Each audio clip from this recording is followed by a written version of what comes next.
Hey, welcome back to the Glycogen Cycling channel. So here we are for day 2 of the Swamp Classic.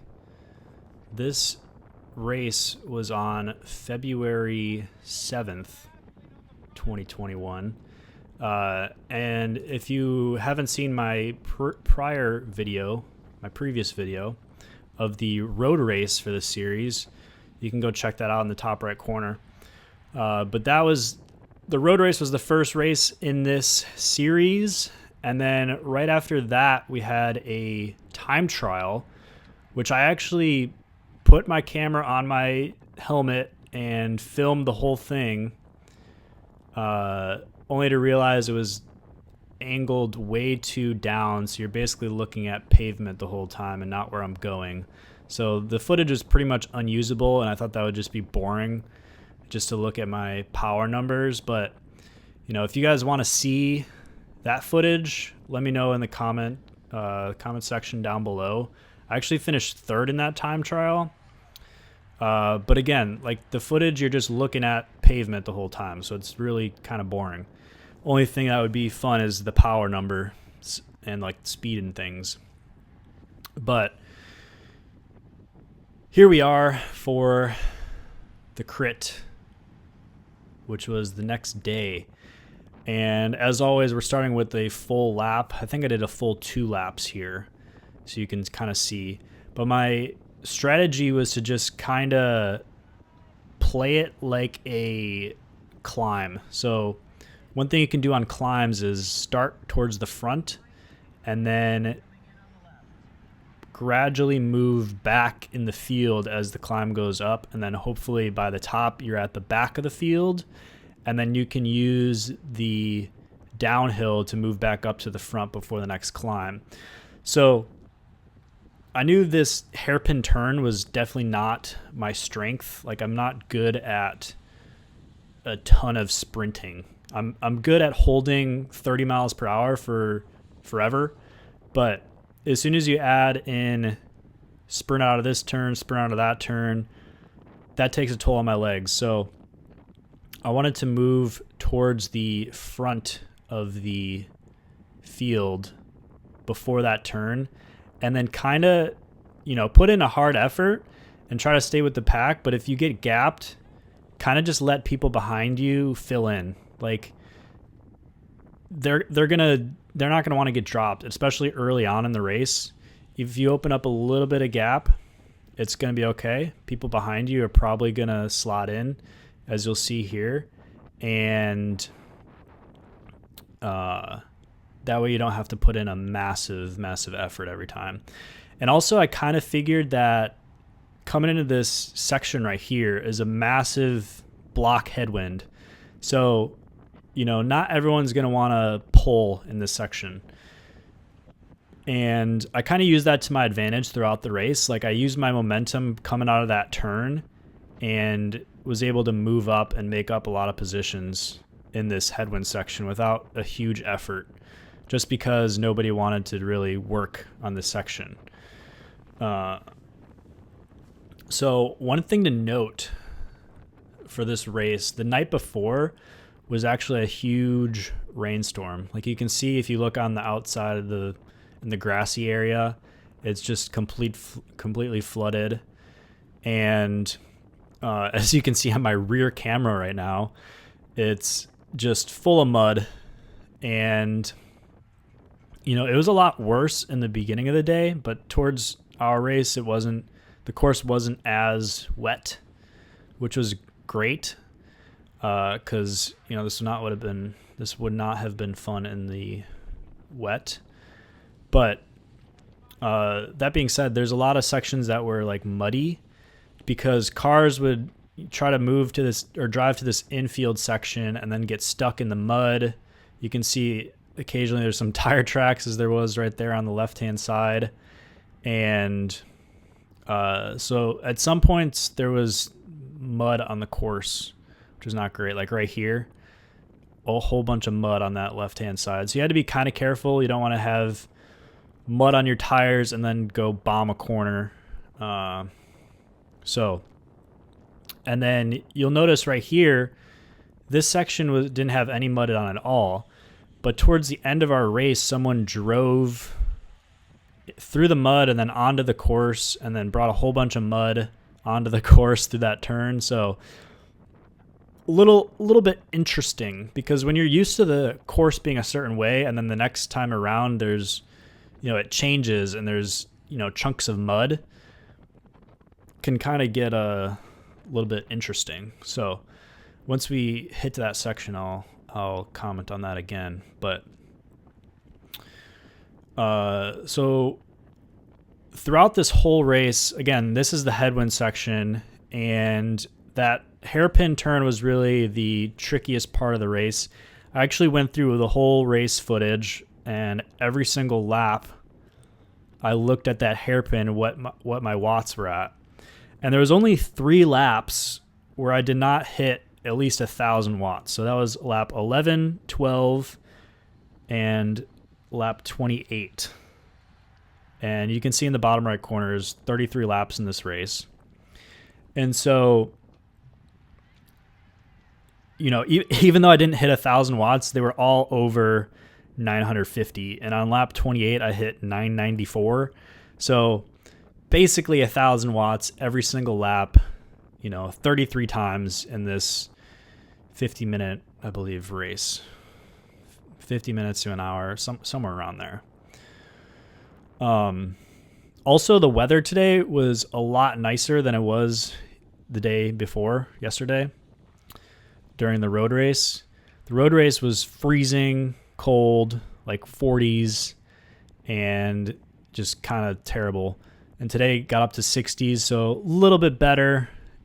Kind of actually perfect racing temperature. Not too hot, not too cold. So that was super nice. And you can see here's my trick again, is just everyone's just kind of sitting up in this section. And even though I let a little bit of gap go before this, I made up all those spots that I lost, that I let riders come in front of me at. So, that was kind of just like my trick through the whole thing. And someone said in the beginning of this video, like they shouted out that there's a pro triathlete, I guess. And I don't know if that's true or not, but all I'm saying is whoever won the road race also won the time trial, and he also won this. So he won the road race solo, and he won the crit solo. So the guy was super strong, whoever he was. So again, here's my little trick. Move up in the headwind section. Again, under 400 watts, made up about 15 spots right there, at least. And positioned myself really well going into 4 to go. So really at this point, I just need to focus on holding this. And, I'm definitely a little rusty in my crit game. Haven't done a crit in over a year at this point. So this was the first one back. And, at the last season didn't go great with taking out a chunk of my shoulder in the first race of the season. So, really I needed to gain some confidence back in this race series, and that was the main goal. I didn't have great fitness, as I didn't want to go in as I did last year in January with, all the fitness in the world, strongest I've ever been, and then kind of just like be way too overconfident. So I'm going into this season more gradually this year. And you can see there the mud on the course, as I was saying earlier. But, I think I definitely did that. I gained confidence back in the corners, kind of felt the bike out a little bit more, and kind of felt where my limits are. So overall, that was, this race is a success, I think. Here we are with going into 3 laps to go.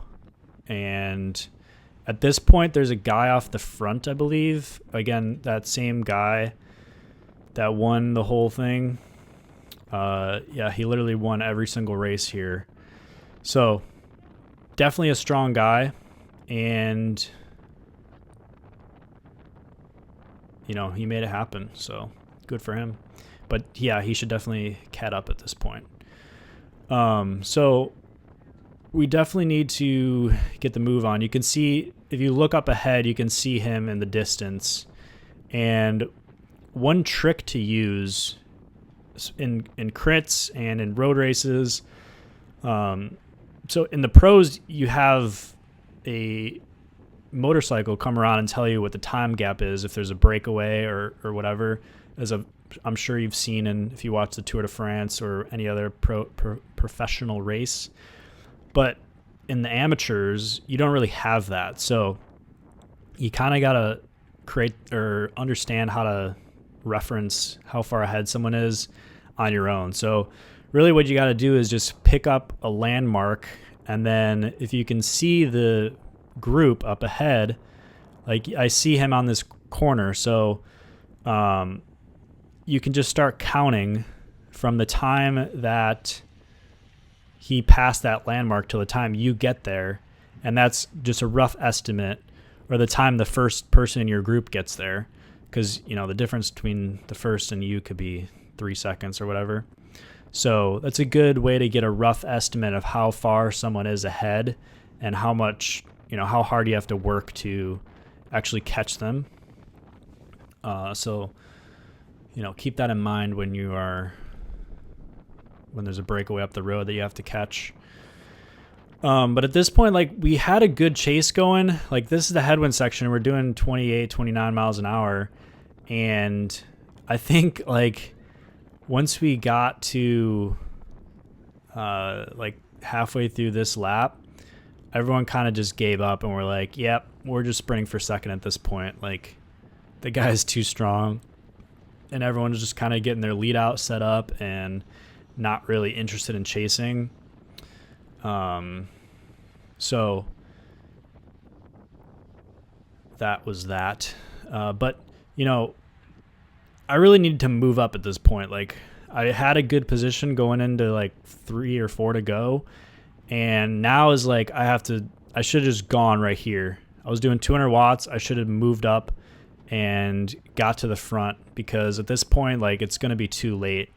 The time we get around this corner to that headwind section, like, it's going to be going full gas. I'm not going to be able to move up how I have been throughout the rest of this race. So kind of blew it. And you could see that guy in the black, he cornered that perfectly. Like, that was a awesome cornering job. That